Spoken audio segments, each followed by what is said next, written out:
Une assise intercommunautaire s'est tenue à Mankrojipa, chef-lieu du secteur de Bapeur, dans les 20 midi de ce vendredi 2 août 2024 à l'espace Kasmat. Tout a commencé par la prière, en présence de plusieurs autorités de la place administrative, militaire et policière et religieuse. Les différentes communautés vivant dans le secteur de Bapeur se sont exprimées tour à tour, afin que la paix soit maîtresse pour toutes les communautés dans le secteur de Bapeur. Ensuite, il s'en est suivi la série de questions, réponses et recommandations de part et d'autre pour le renforcement des liens intercommunautaires dans les Bapeur. Makar Sivikounoula, chef du secteur de Bapeur, lance un message à toutes les communautés vivant dans sa juridiction d'éviter le fanatisme et la traîtrise afin de ne pas tomber au jeu de l'ennemi. En outre, des communautés, notamment Piri et Nyankan, se sont réconciliées suite au conflit qui régnait entre elles. À présence de plusieurs d'autres tribus, Nande, Rega, Kumu et d'autres, ces deux communautés ont géré la cohabitation pacifique afin que la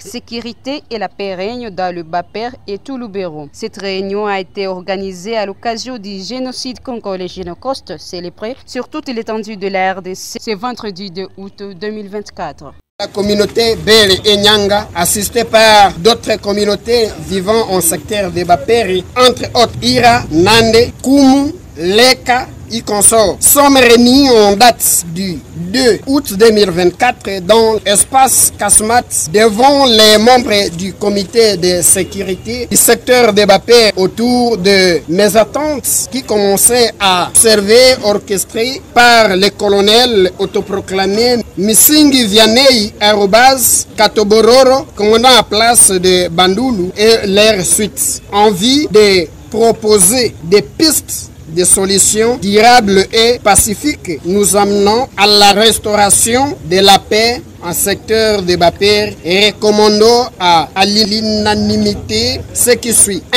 Le soutien de la paix ou sa restauration sur toute l'étendue de la République démocratique du Congo en général, du secteur de Bapeur en particulier. 2. Demandons le retrait immédiat du mouvement NDC rénové Ndouma en secteur de Bapeur suite au faits lui reprocher en savoir. Premier tiré. Des considérations de chefs coutumiers dans certaines entités où certains membres de leur famille militaire recouvrent les redevances coutumières. Deuxième tiré. Instauration obligatoire des monopoles dans les agglomérations et sites miniers, perception des taxes illégales, vente des stupéfiants, boissons fortement alcoolisées, torture corporelle sans précédent par leur famille militaire jusqu'à ôter la vie à des paisibles citoyens dans les sites miniers. Troisième tiré. Détention illégale de 4 motos des victimes à l'égorgement par les présumés ADF Nalu. Quatrième tiré. Préméditation de meurtre à la communauté Bele et autres. 5. Inefficacité de la traque des ADF Nalu qui règne